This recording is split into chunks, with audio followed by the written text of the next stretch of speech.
Welcome, everybody, from a prolonged break to the Amateur Experts podcast. Sorry that, we ended up missing last week, but we wanted to give free agency a little time to kind of simmer, let some of these guys get signed so we have something to talk about instead of just popping off, with two or three guys and then y'all not hearing anything from us for a week. But here we are, two-part series. We're going on with free agency. I'm your host, Landon Oliver, with my co-host, Andrew Scott. Yes, sir. Good to be back finally. I know. Yeah, that week off, it was weird, taking a week off, but I think it was going to work out for the better. Yeah, free agency frenzy wasn't exactly much of a frenzy last Monday. So there wouldn't have been quite as much to talk about, but now there's too much to talk about. So we got a nice little balance going. Yeah, so, and because there is too much to talk about, that's why we are breaking this down with our two-part free agency series. And of course, if more signings happen after we do this series, then we will go back and hit those as well and kind of what we think. It's not going to be super in-depth because of how many signings there has been the last week. But like today, for example, we're going to do the AFC, give you our favorite moves, our least favorite moves, kind of go over each team, the bigger moves, not so much hit on the smaller guys that, it's not going to be just depth signings, but we definitely want to hit on some of the bigger talking points of each team. And then later on this week, I believe Friday, we're going to be releasing our NFC series for free agency, which I know you're really ready to get to after Deshaun Jackson signing, but we will we'll go ahead and hit on that later on in the week. So just kind of be on the lookout for that. So let's see where we want to start at, man. It was just kind of a very, like you said, it wasn't very, things didn't pop off for, 2 or 3 days before, it kind of took a little bit for things to get going, which is kind of weird because normally with free agency, and why we always get so excited is, when that tampering period comes in, you have, that Monday, it was like the moment that tampering period becomes legal, it's just like, boom. 15 people got multi-million-dollar deals off the rip, just somehow magically 1 minute into negotiating. They were like, yep, sounds good. Yeah. So yeah, this one wasn't really that crazy, but we do have some pretty significant contracts that were handed out. So let's just go ahead and get into the AFC, which is what our preview is going to be today. And we'll just kick it off with the AFC East. Obviously, the biggest spenders in free agency, and not even necessarily this year, but really going back over the last decade, you can argue that this is the biggest free agency spending spree we have seen in probably the last decade. And that belongs to the New England Patriots. And I know me and you have talked about this all week. I've really been ready to kind of get into this because generally whenever you're spending that much on free agents, that means you haven't drafted well. And obviously they have missed on quite a few draft picks the last 4 or 5 years. There's a lot of holes in that roster. And I think this is kind of what they were planning last year to kind of go all in this year. But Right. The issue with that is, so they're spending all this money towards, literally all of these guys. Just they've redone their whole roster. They've got people coming back from COVID. And the biggest issue you had last year was you had a quarterback that threw for 8 touchdowns and then you bring him back. So it just kind of is what it is.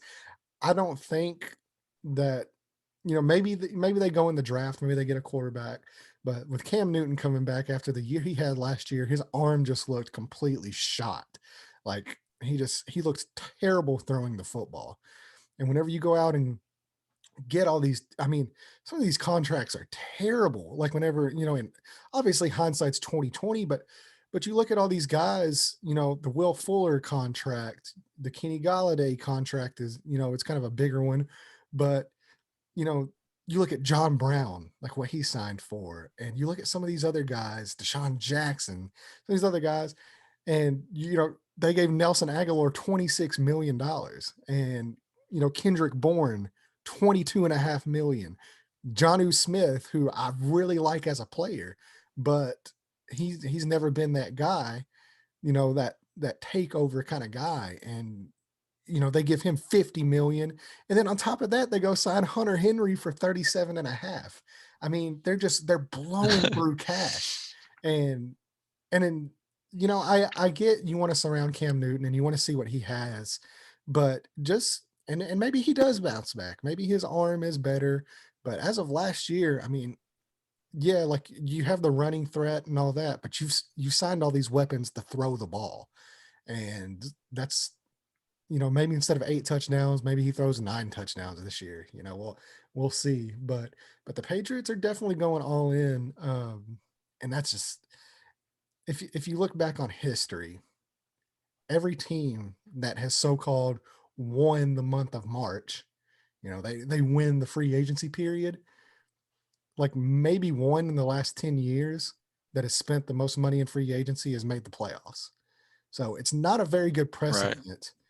And like I said before, usually whenever you're spending that much money, it's because you have a bad roster.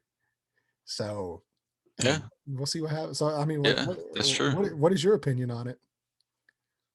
I'm not that far off from you. I am waiting until after this year to write off Cam. I do think he obviously looked worse, but he was also throwing to a wide receiver core, basically of undrafted free agents, and it was year one, and it was supposed to be the incredibly hard to learn Belichick system, where he came in with no offseason, late into the offseason. So I mean, on the field, he didn't look great, but I think there are a lot of other variables to it to where now he gets another year in it. And even though I'm not a huge fan of the weapons he signed, it's definitely an upgrade from what he was throwing to last year. Um, and I do like the trade they made with Las Vegas to bring Trent Brown back. I didn't mind the Jonnu Smith contract because I do think he does have a lot of upside if used properly. But I know the Gronk and Hernandez of the past and things like that work, but signing Hunter Henry too um, was strange, and then paying Nelson Aguilar possibly up to 26 million and Kendrick Bourne possibly up to like 23 million. Whenever like guys like you said, like John Brown and I mean, Will Fuller, even the contract he signed, like some of these other receivers and the contracts that they signed, looking at the two receivers they chose to sign. And I do think Kendrick Bourne can be really productive with more snaps and more involvement, but I don't Nelson Aguilar, you're paying for what was a career for him. So um, I don't know. The offensive pieces are interesting just because it is definitely an upgrade. And I mean, that's not saying a whole lot compared to what they were working with, but I do want to wait until after this year to write off Cam. But things didn't look great at the end of last year. And honestly, I mean, on the defensive side of the ball, this is the side where I do give Belichick the benefit of the doubt, is that I do think he'll get the most out of the players that he puts out there. And they did sign some guys with some talent um, that, I think Belichick can get a lot out of. But knowing that, I wouldn't be throwing as much money at some of these guys on defense whenever the coach is going to get the best out of the people that he's going to put out there on the defensive side of the ball. So, yeah, I mean, I,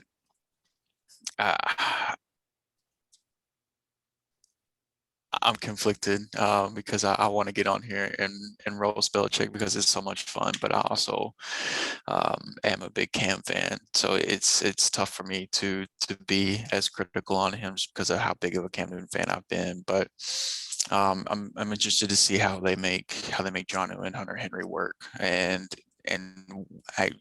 how valuable the defensive pieces they sign along with the guys they got coming back. So they had quite a few guys that opted out for COVID, just seeing the difference that makes too, seeing if they can make it around wild card territory, because even after all these moves, I don't think anybody's having them beating the Bills. So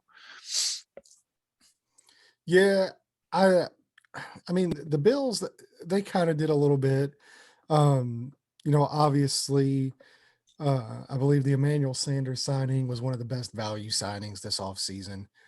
Um, and then Trubisky, obviously, that's kind of a big name signing, but obviously he's signing there to be the backup. It's only a 1 year deal.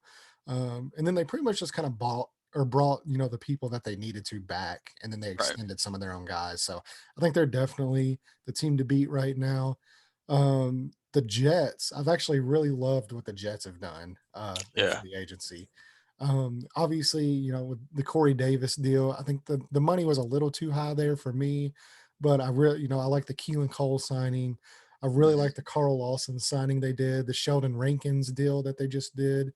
I believe Lamarcus Joyner uh, is going to be signing there, and I love the Jared Davis deal as well. So I really like what the Jets are doing in free agency, which is something you haven't been able to say for quite a while. No. And then Miami, um, you know, we talked about Will Fuller, and Will Fuller signed just a 1 year deal there for 10 million. I think that was a great, signing if he is healthy. Obviously, he suspended the first game due to the PED, use and all that stuff. But um, Right.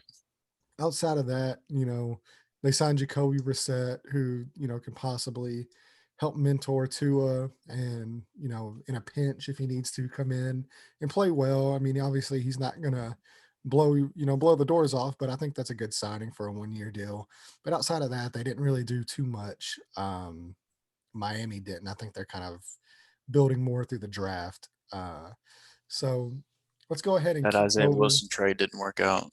Yeah, no, it didn't. But I mean, it was just a seventh Oh, round pick swap. yeah, So it was no risk, but I yeah, just want to bring it, that up because it's crazy how that guy got a second chance to, to play in the National Football League and was like, fuck it. no, yeah, that's you almost just kind of hope that he gets whatever kind of personal help he needs off the Yeah, football yeah, field. man.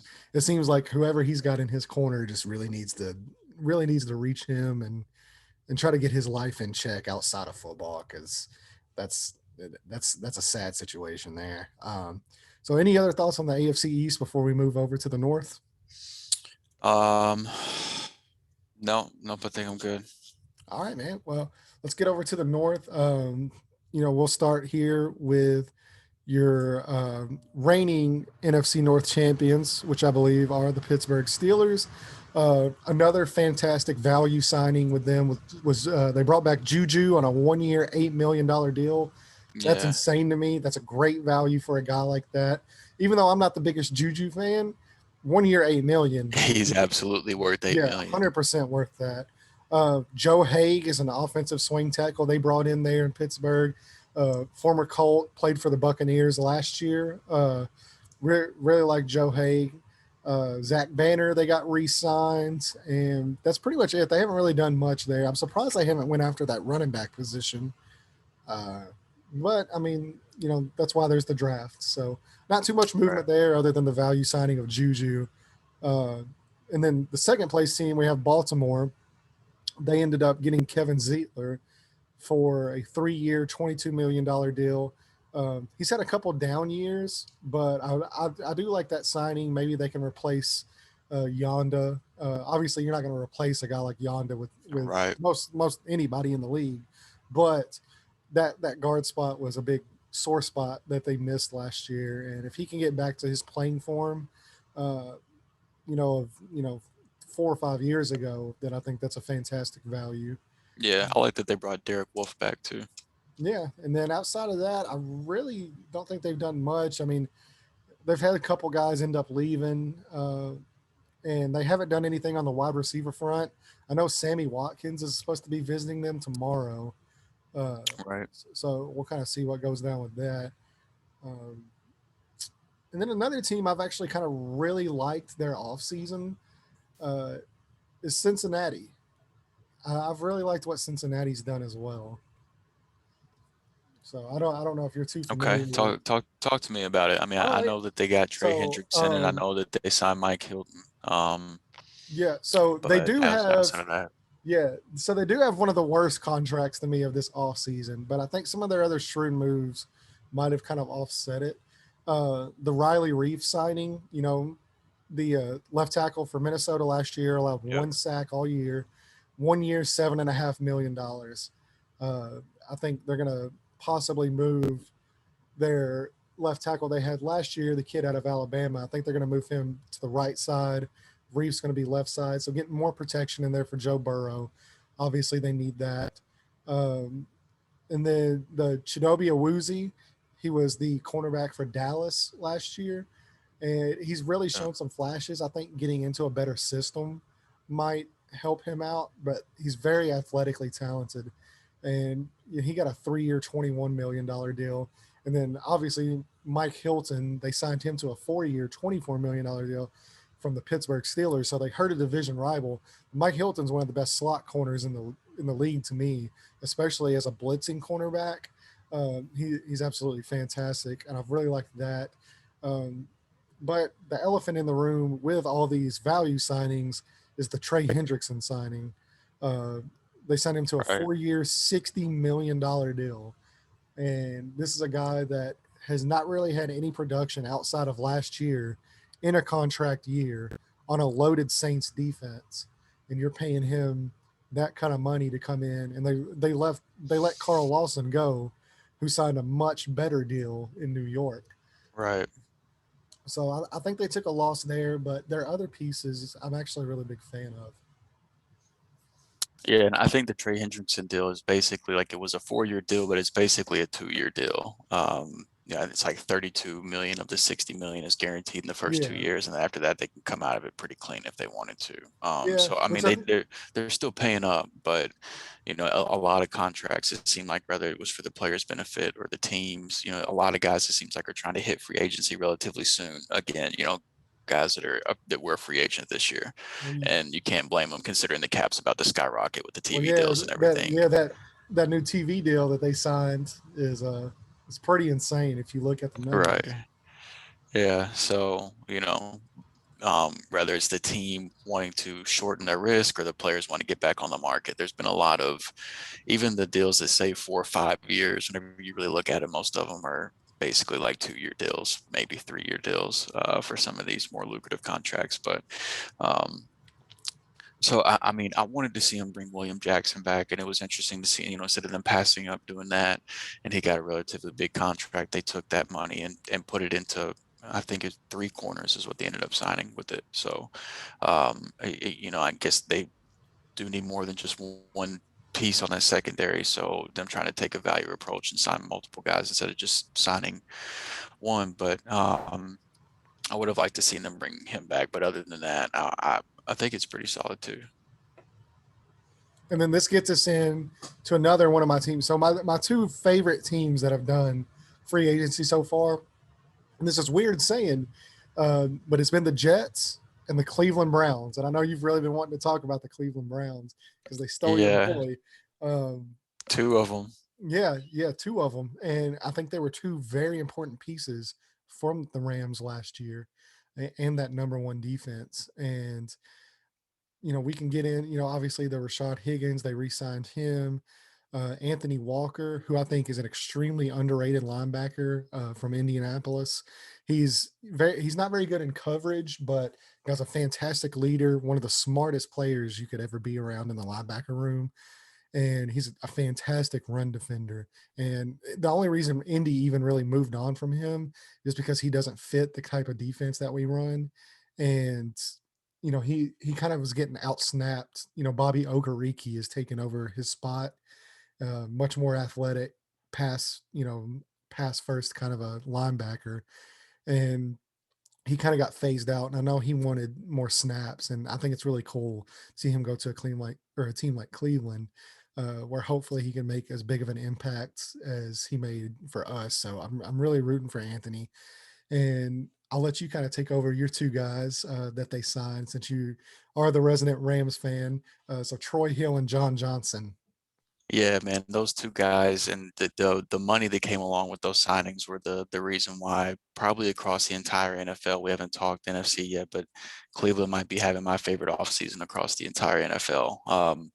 And those 2 guys are the big reason why. I mean, John Johnson being able to get him for only 24 million guaranteed over 3 years. 3-year contract whenever he's been one of the best safeties in the league since his rookie year is incredible value. I mean, he was the quarterback of the Rams defense last year. Like he was the one calling plays on the field whenever it came to that for that number one defense that we had last year. He was a big piece of that. And then Troy Hill, over the last 2 years, has been PFF's number one rated corner whenever he's been lined up in the slot. So if he's able to be put in a position where Cleveland can put him in that position, they've already got Denzel Ward on the outside on one side, and then I believe it's Greedy Williams, I think, that can Yeah, play outside on the other yeah. side. And he was hurt last year, so So they should be Troy, getting both those guys back.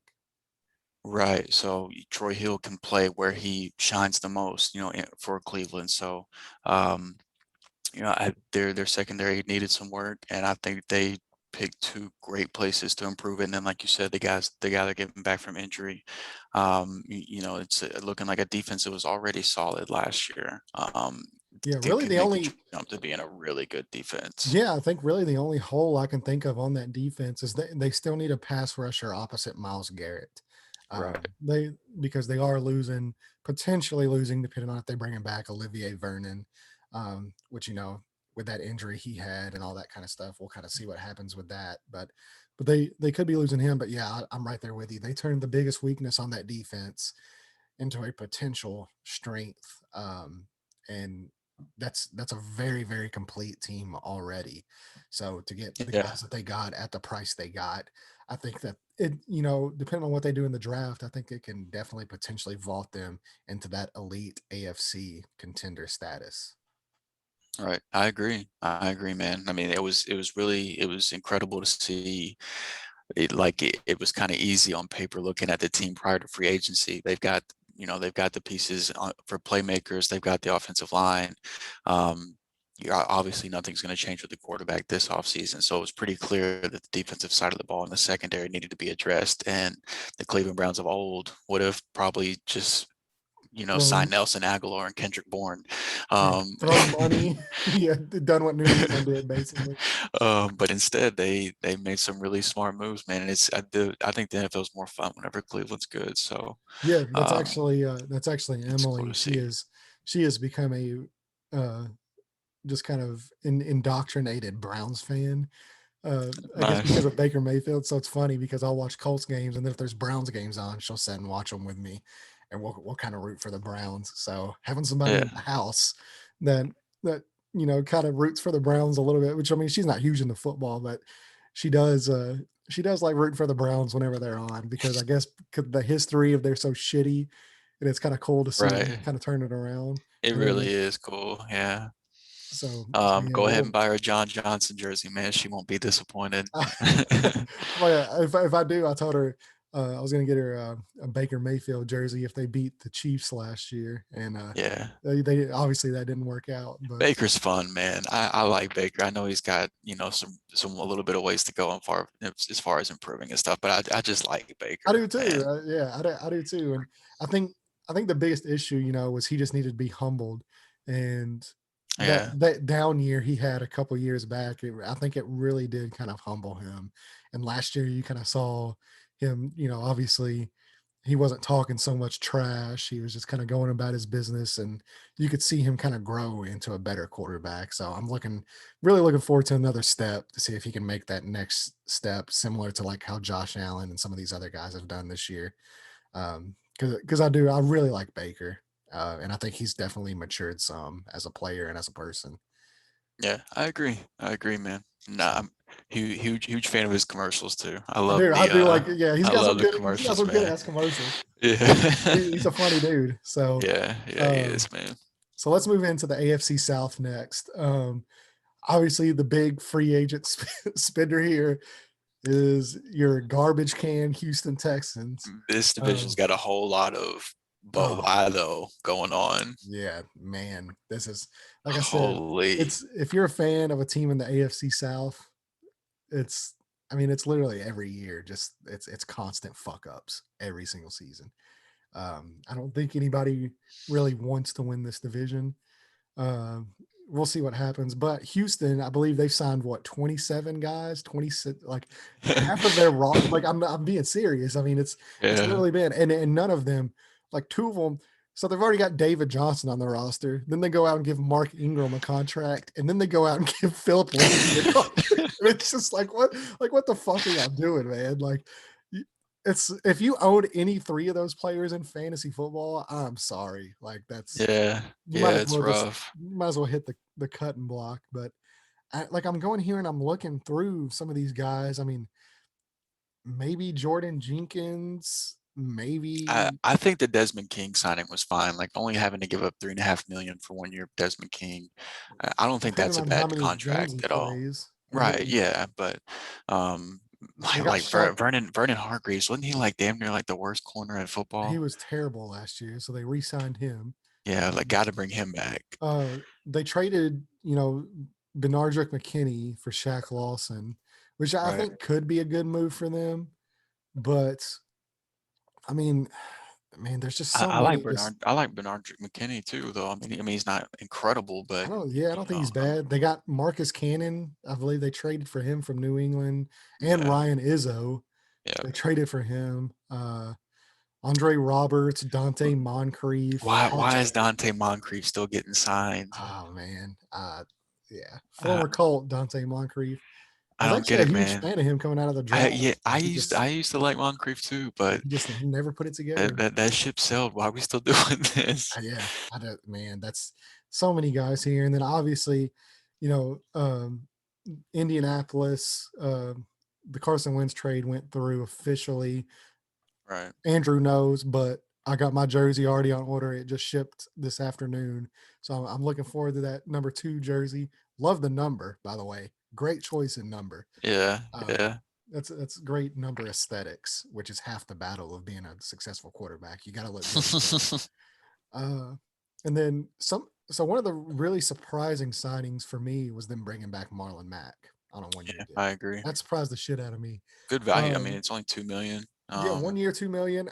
Obviously, he's coming off of an Achilles tear, which usually is a death sentence for a player at the wide receiver, running back positions. Right. And I think this is his chance. I think he just kind of wanted to say, you know, if I am going to return to form, if I am going to look good, let me run behind Quentin Nelson and Ryan Kelly Right. and go get that deal next year. Right. But I think he's clearly the running back 3 on the team right now, from everything I've heard. Um, I think Jonathan Taylor is still far and away, and even Frank Reich came out the other day in that press conference and said, Taylor has earned the right to be our workhorse, running back 1. And then I Yeah. think Marlon Mack's just going to spell him. Obviously you worry about him taking touches away fantasy wise, but I don't think it's going to be anything major. I think really it can be disheartening for defenses if because Marlon Mack came out, said he's 80%, healthy, to where when training camp rolls around, he hopes to be right at that 100% healthy level. And as long Marlon as he Mack's doesn't, a talented running back, man. extremely, Whenever he is extremely healthy. talented. And, if he can even just play, 80% of Marlon Mack on limited snaps, Jonathan Taylor leaves the field, then you got to deal with Naheem Hines and Marlon Mack. I mean, that's disheartening for a defense if he can play. And then them re-signing Xavier Rhodes, who was PFF's number 8 cornerback last year in the league, for a 1-year, $6.5 million deal. That's an extremely great value if he continues to play at the level he played last season. And Yeah, he was looking obviously, washed in Minnesota, man, and had like a career resurgence for you yeah, guys last well, year. I So think he just kind of fits what we do on defense a lot better. So I think his skill set really fits, what we run. And obviously you kind of saw the benefit of that last year. So I do like that move, but still huge holes at defensive end, huge holes at offensive tackle, huge holes at the wide receiver position. Because I mean, I wouldn't really say huge holes at wide receiver because they do have some guys there, but they definitely really need to sign, Ty, and just kind of keep adding weapons. I know they got Sammy Watkins coming in Wednesday, I believe, for a visit. Not a huge Sammy Watkins guy, but if it's just a short 1-year deal for some depth, I don't hate it. Uh, so then that will get us into Jacksonville, who is another one of these teams that they have just signed a buku of guys, but some of their signings I actually do enjoy. The mhm. Tyson Alualu deal I think can really be beneficial for them. Malcolm Brown, they got in a trade from the Saints. I think that could be a really good Yeah, deal. And obviously the big one is, Shaquille Griffin with that 3-year, 44 million from the Seahawks. Um, right.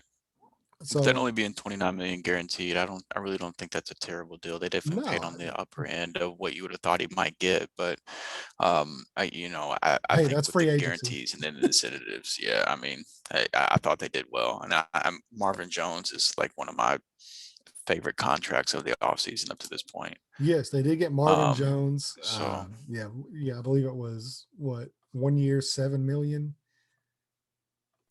yeah, it was either I can't remember if it was 1 or 2 years, but yeah, it was $7 million. Yeah. Yeah, and so that's a really good one. And that'll be interesting to see as well. Team obviously, with the Trevor Lawrence pick, depending on what they do, everybody's kind of assuming they go Lawrence, and then they also have another number one selection there in the first round. So, and then that will give us to the Tennessee Titans. Not really too much to say here. I'll and look, I know I'm going to get hate on this because I'm a Colts fan, but I really do think like Tennessee has really fucked up in free, like they signed a Nico Autry from the Colts, because obviously they need pass rush help. The Clowney signing hasn't worked out. I believe who is their other defensive end that hasn't really worked out? Um, oh gosh, what is that guy? I can't even think of his name right now, but he hasn't really worked out there. So they signed a Nico Autry from the Colts. Really good player, but very streaky player. He'll have, and their Titans fans are just all up in the Colts mentions, being like, "Oh, we stole your guy," like they just stole like fucking Myles Garrett from us. Uh, but he'll have 3 sacks in one game, and then 4 games he has 0 pressures.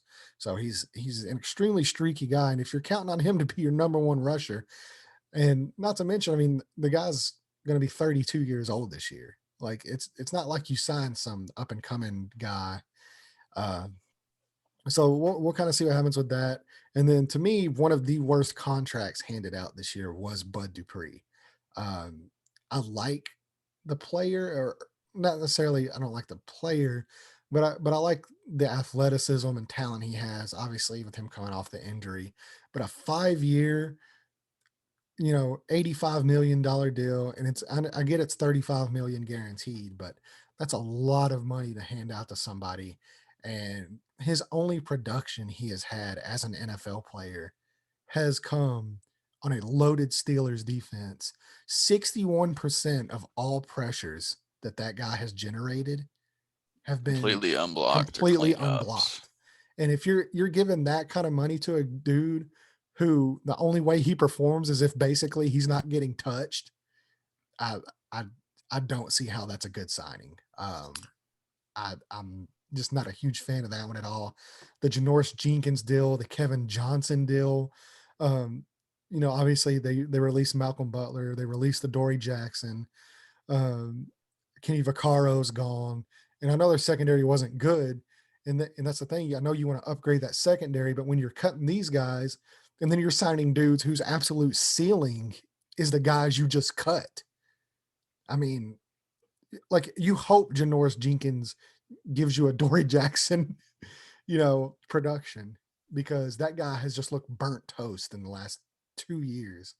Um, so I really hate the way that they've done the free agency. They lost Corey Davis, they lost Jonnu Smith.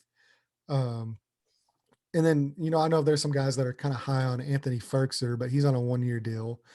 Um, I do really like the Jayon Brown. I think them getting him back is a big deal.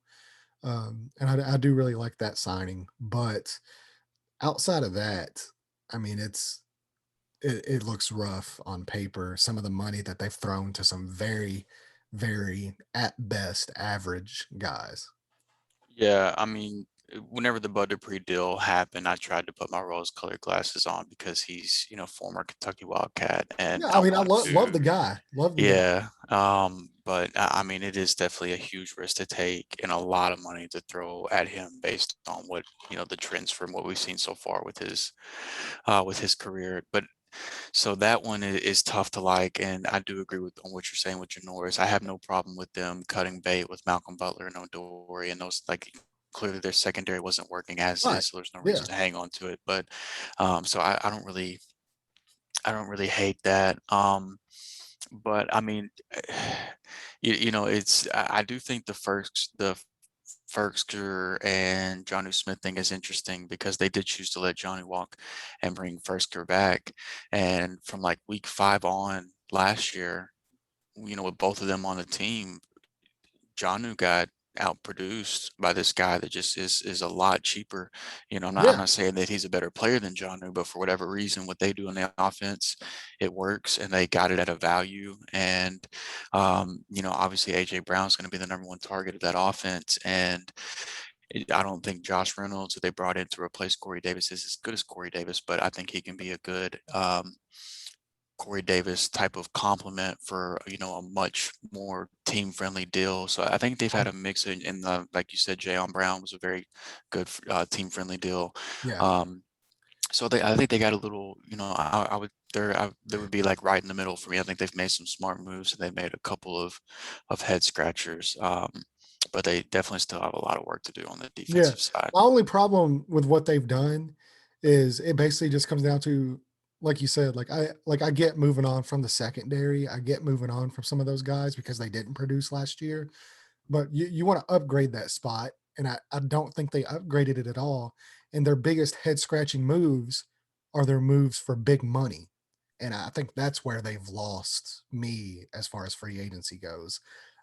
If you're going to hand out the big money, that big money needs to be towards guys that you know can produce, not risks. You don't need to be handing out 5-year deals and 3-year deals to guys who are average at best. So I mean, obviously, the season has to play out.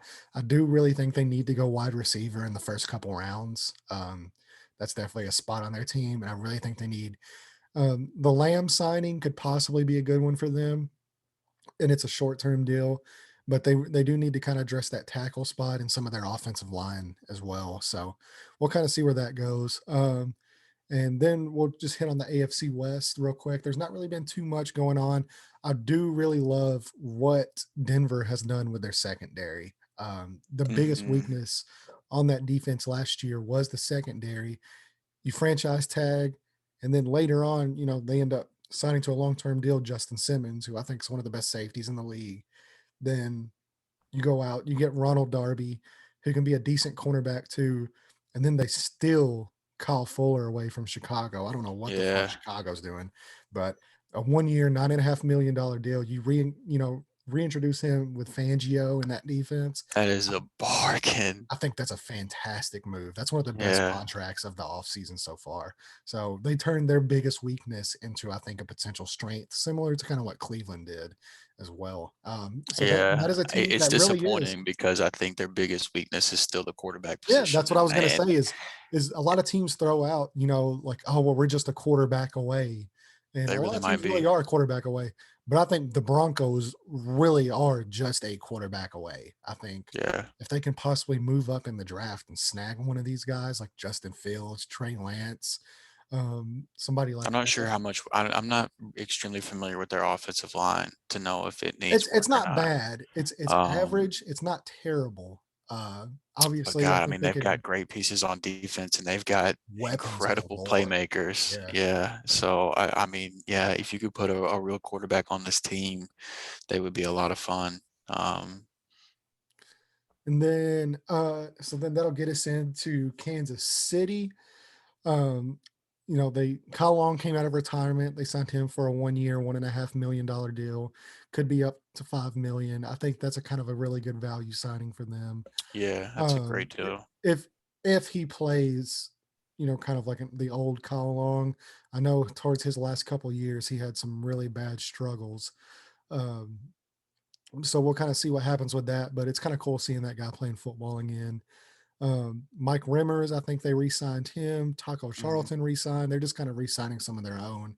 And then the big move is the 5-year, 32.5 million guaranteed, up to $80 million for Joe Thuney.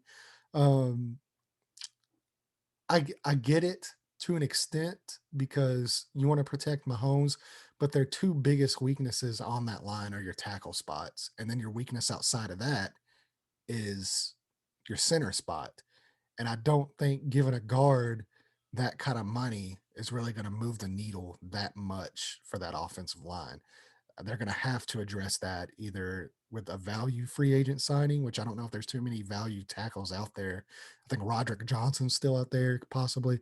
Obviously, with Mike Rimmer's re-signed, you think him, he might be able to move, but they're going to have to go in that first round. They're going to have to go tackle. Yeah. And you're And going if to have there's to one hope there you that hit makes on it. sense, they would need to. Yeah. Yeah. And you're going to have to hope you hit on it, because if you don't hit on it, I don't think Joe Thuney is really moving that needle that much for that kind of money. That's one of, to me, the worst contracts that was given out. Not necessarily because I don't like the player. It's just because I don't think it benefits them enough for that kind of money. I think the offensive guard position was probably one of the areas that they could have just signed a value guy like a Kyle Long, kind of what they did there with Kyle Long. And then you throw that money towards a tackle. I know they were in on the Trent Williams sweepstakes as well. I know they tried to get Right. him, which is good. I like that they're trying to do that, but I just don't think the Thuney deal is really going to move the needle for that offensive line enough to warrant that kind of a contract. I mean, he was my second best offensive lineman Yeah, available I'm not. this free Yeah, agency, and one of the best guards in the league to me. So I mean, if you're gonna pay a guy, you might as well pay one of the guys at the top of their position. And I totally agree. the left tackle is a more pressing need, but at the end of the day, they did need help at the guard spot. They really needed help across the board. And so if you're gonna if you're gonna fill that need, and they're trying to be aggressive and trying to they saw, just like we saw, they saw what happened to Mahomes in the Super Bowl, and they've got to recognize what a special talent they have at quarterback right now. So I don't fault them for for doing whatever they can to try to keep him upright. Yeah, So and I think that's a team that goes into this off season. It's actually kind of got a lot more question marks going into this next season than they did probably the last 2 or 3 years. yeah. Because I believe, and this isn't even coming from me. So this is coming from one of the Kansas City beat writers, I believe, um, talking about the needs of the team and where they're kind of deficient at going in to next season. Let's see here. So obviously, they need the wide receiver 2 position, but um I believe, I don't know if I can even find the tweet, honestly. But they were saying basically, you know, your safety, your cornerback spots, your defensive end spots, your defensive tackle 2, your linebackers, your wide receiver 2 and 3, your tight end 2, your offensive tackles. All of those are question marks right now for the Chiefs as to who's going to come in and produce that. And that's, like I said, that's not even coming from me. That's from guys that are connected to the team and, talk to the team about where they think they're deficient at and where they can address spots at. So before you get out here and attack me that every single fucking starting position on the Kansas City Chiefs isn't God mode, that's not from me. That's coming from y'all. So I know how that goes. So if you say anything about the Chiefs that they're not the greatest of all time at every position, then you don't know football. So uh so let's get into, to me, the biggest fuck up team of the offseason. And I know you're really excited about this one because I know we've both kind of talked shit about them. The Oakland Raiders. What are you doing? Like, The Las Vegas Raiders. or yeah, Las Vegas. My bad. See, I can't even get their team name right because they're just so fucked up. So I like that they brought John Brown in 1 year, 3.75 million. I That's think a that's a great steal. contract. Bringing Richie Incognito back for $2.5 million is fine.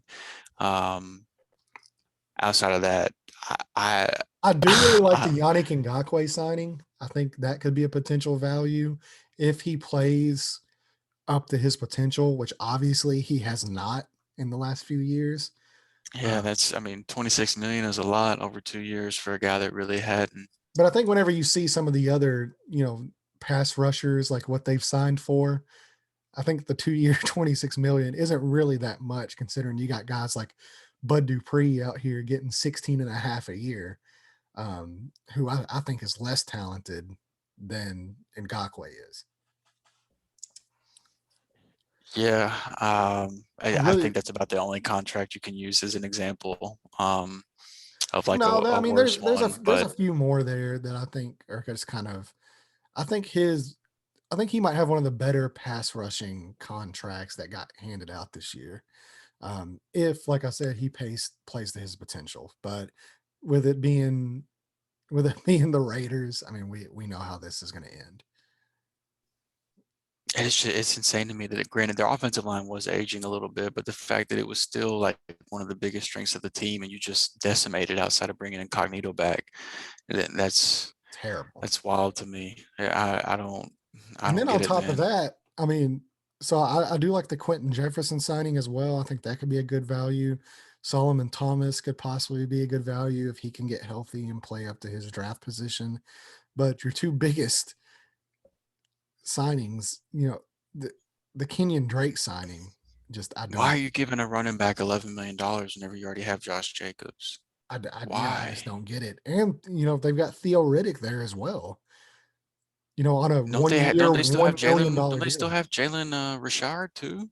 They might. I honestly don't know, but yeah, Yeah, I know at one point they liked Richard. Like they were giving him a whole lot of looks in the work. passing Yeah, game whenever they already had Josh Jacobs, who can show have shown that he can do that if you just give him the opportunity.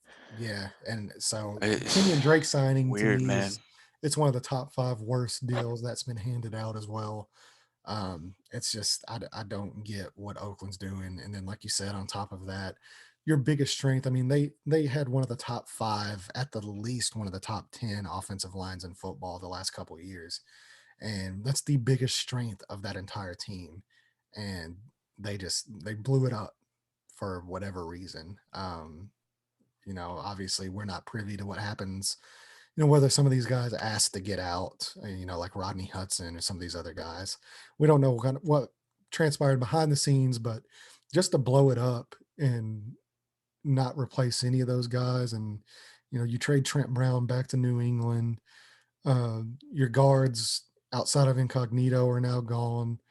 Um, yeah, it's very puzzling, and I think that they have been by far to me the biggest loser of the offseason. Yeah, at least in the AFC. We'll get into the NFC on the next one, but yeah, I would say it's probably between, I mean, them and then the shit show that's been the Houston Texans.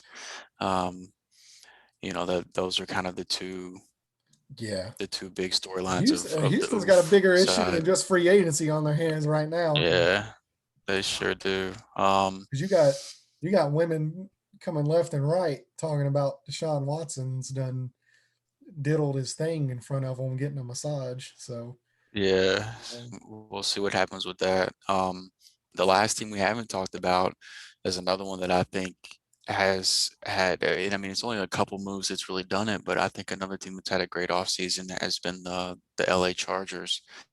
I think the Corey Lindsey contract is a great move for them. yes, absolutely. I hope they still go tackle in the first round of the draft and just continue to build up on what was, I believe, considered the worst offensive line in football last year. Yes. Um, they've already got if if Herbert takes another stride and it just wasn't just like a rookie or miracle type of thing, you've got the pieces in place. Austin Eckler is a great running back. Keenan Allen, Mike Williams are very talented wide And then receivers, and at they tight have end, more on they top of lost Hunter that. Henry, but I think a really good They brought value. Jared Cook in, Yeah, for a 1 year, $6 million deal. I mean, if right? he has anything I'm left trying in to the think of tank, the I'm trying to think of the other receivers outside of Mike Williams and Keenan Allen, 'cause I know there's a couple more that really played well last year, but their names are slipping my mind. But they've got the weapons on offense and they've got so much talent on defense. They just need to have 1 year stay where healthy. the talent actually stays healthy. I love the head coach hire that they made. Um, Brandon Staley over from the Rams, stealing them over our defensive coordinator last year. Um, he's shown what he can do with talented players on the defensive side of the ball, and the Chargers have that aplenty. They just need him to stay healthy. It's looking like they're going to lose Melvin Ingram, but um, But he hasn't necessarily produced, like Melvin Ingram the last couple of years. He's in So that like 1-2 year contract type of territory, yeah, where you big just time hope the now. guy So can get 5 to 8 sacks, at the most. You're kind of right, hoping for.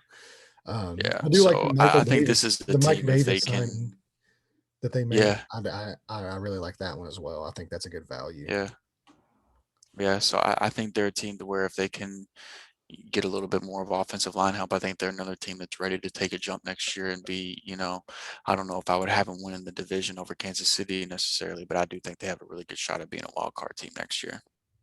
Yeah, I definitely agree. I think if they can stay healthy, which, with LA, it does seem to just be their biggest Achilles heel is Every year, every close year. game losses and injuries. It's Yeah, just and like last year just kind of it's showed too. written. It wasn't all Philip Rivers. They still Right. had the same Achilles heel with Herbert, and obviously you kind of hope he takes that next step and builds on what was a fantastic rookie of the year type year for him. And we'll see what happens. I do think they can bring in another tight end, obviously your offensive tackle, and then maybe another pass rusher. On that team. But outside of that, there's not really too many holes left on that roster. I think Telesco's done a fantastic job with building that roster up the last 2 or 3 seasons. Yeah, I agree. I think, man, if Denver somehow does get a quarterback, the AFC West is gonna start getting up there with the NFC West in terms of divisions that you just don't want to be a fan of a team that plays in them. I mean, Yeah, they're I think right now the biggest division right now in the AFC that you could say that about is probably the North because Cincinnati's made some really good moves depending on how their draft plays out. Obviously, the health of Joe Burrow, you hope he gets back to 100%, but I think we're both kind of fully confident that's going to play out well. Then Cleveland just looks like one of the most complete teams in the entire NFL, not even the AFC. I mean, they look like a fantastic squad. And then 2021 AFC North champions. That's yeah, gonna be cool to say. and then you got Baltimore, who's always going to be in the contention for the division and for the AFC. It seems like even when they have a down year, they find a way to squeeze into the playoffs. Um, Right. and then on top of that, right now the team with the biggest question marks outside of Cincinnati is Pittsburgh, um, because you do have some question marks on defense there with some of the pieces that they have lost. I think Mike Hilton is an extremely underrated loss for that defense. I've been such a huge fan of him for the last few years. And then, I don't think Bud Dupree is going to be that big of a hit on them because they just always seem to draft really great pass rushers. And I think they can, it's like, they always hit on wide receivers and pass rushers. Hmm. They always seem to hit on. So I think his production, you could very easily, and obviously, with him being hurt last year too, he missed quite a few games. So it's not like they've shown that they can't do it without him as well. But I think Mike Hilton's a big loss. And there's just some other losses, and I'm still not sold on Roethlisberger coming back. And Washed. yeah, it's say He's what you want about the season he had, and if you look at the stat sheet, it'll tell you that he was probably one of the best quarterbacks in the league if you look at the stat sheet. But if you watch the games, no shot. it was a completely different story, and I think they're gonna have to figure that situation out sooner rather than later. And it seems like they just keep kicking the can down the road with him. There's a Uh, lot of off season to go, but right now I would pick them to finish third in the division. yeah, I Just me agree. I personally. think Cincinnati's still another year or two away. Yeah. But right now, I would have Cleveland as the favorite, then Baltimore, then Pittsburgh, and then Cincinnati. Yep. I agree completely. So, so I think we hit on every AFC team. Any more deals you just kind of want to talk about? What are your top? What's your favorite deal and your least favorite deal that has happened in the AFC? Favorite deal is definitely John Johnson to the Browns. We already touched on earlier. I think that was the by far. I don't want to say by far because there were several deals that I really did like in the AFC, but that was definitely my favorite. I think the value there for the level of talent that they acquired is incredible. Um, It's hard not to say Kenyon Drake as my I least know. favorite. Yeah. It's always hashtag never pay running back as it is, but then to already have a talented Let's running go. back on a rookie deal on your team, and then to still pay a running back and not even pay what I would say is a great running back, um, is about as mind-boggling as I can think of a deal. So I would, if I had to say best and worst, that would probably be my two picks. Yeah. I'm with you on both of those. For me, my favorite one of the offseason so far, not even just the AFC, is the John Johnson deal. Really, really love that deal for Cleveland. And then my least favorite, since you already named Kenyon Drake, well, I'll move on. My other least favorite is the Bud Dupree deal for Tennessee. I'm just not a fan of that much money going to that guy. And I heard it last year when I said the Clowney signing was bad, and I got told about how great Clowney is and all this, other stuff. And we kind of see how that played out. So I'm gonna plant my flag once again, and I just say the Bud Dupree deal. But if you hadn't have already said the Kenyon Drake deal, that would have been my worst of the offseason. Yeah, I was with you on Clowney, that I thought that was a bad deal. I don't want to be with you this time because I want Bud Dupree to do well, and I hope that he proves that theory wrong. But I mean, it makes a lot of sense just based on the numbers that we've seen from what he's been able to do based on the situation that he was in. But I hope he's able to hit another level and play well for Tennessee, because I do want to see Bud do well. But Yeah, it, and as it's a as it's a tough to Kentucky like that football fan, it's contract. it's disheartening for me because I do love Bud Dupree as a player. He was one of my favorite Kentucky Wildcats, and now I have to root against them in the division. And this is not, me Right. shitting on Tennessee being a divisional foe. Like, say what you want, about me saying my worst deal is the Titans as a Colts fan, but this is being completely, just looking at the numbers. And before TJ Watt arrived, whenever he was asked to be the guy there, which is what he's going to be on that Tennessee pass rush. Obviously they've got a talented guy like Jeffrey Simmons, but that hasn't necessarily translated into a pass rush. They were the worst team last year in pass rush, and I believe they actually had the least sacks generated probably over the last, like, it's actually a pretty pitiful number. And I don't like, it was Vic Beasley is the guy I was thinking about earlier. So, Oh they yeah, gave that yeah. money to Vic Beasley after his 1 year where he kind of showed out. And then obviously that hasn't worked out as well. So they just keep throwing money at these guys who have, their career years, and they don't necessarily look at the situations they're in. And then they get to Tennessee where they're not in that situation, and I think the advanced stats tell a different story about some of these guys they're giving this bigger money to. So I think the best course of action for them is just to try to draft and develop their own pass rushing option, which I do think that they are going to try to do in this draft. I think the pass rush and wide receiver two positions are their two biggest needs. So I would like to Man, I see hope them. they're addressing the secondary too, though. Yeah, that They got a lot secondary of work is, to yeah, do in yeah, that too. secondary is no bueno at all. And obviously, the pass rush will help with that secondary. If you do have a subpar secondary, a good pass rush can make them look better than they are. So we'll kind of see what happens with that. Um, but outside of that, man, like, that kind of takes care of the AFC. Really looking forward to getting into the NFC. That's more of your area of expertise. So I know you're really jumping at the bits. And outside of that, I think we'll just go ahead and end it here. Get ready for our part two show coming up, which will be released on Friday morning. So keep an eye out for that. Obviously, this is going to be released Tuesday. Check the YouTube channel. I'll let you go ahead and take care of the closing statements like you always do.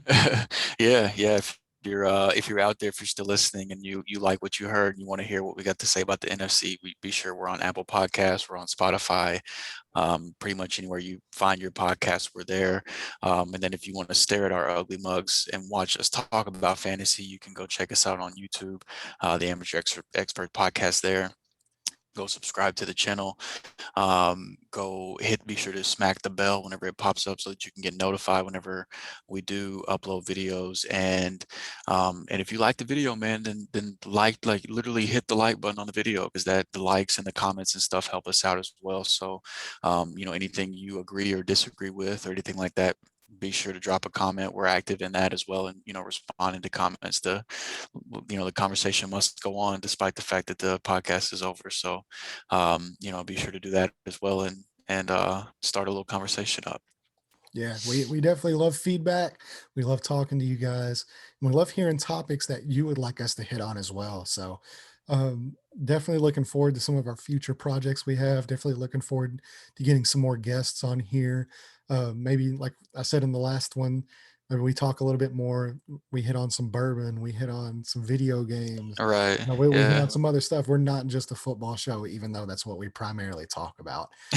We do have Right. more interest outside of football, believe it or not.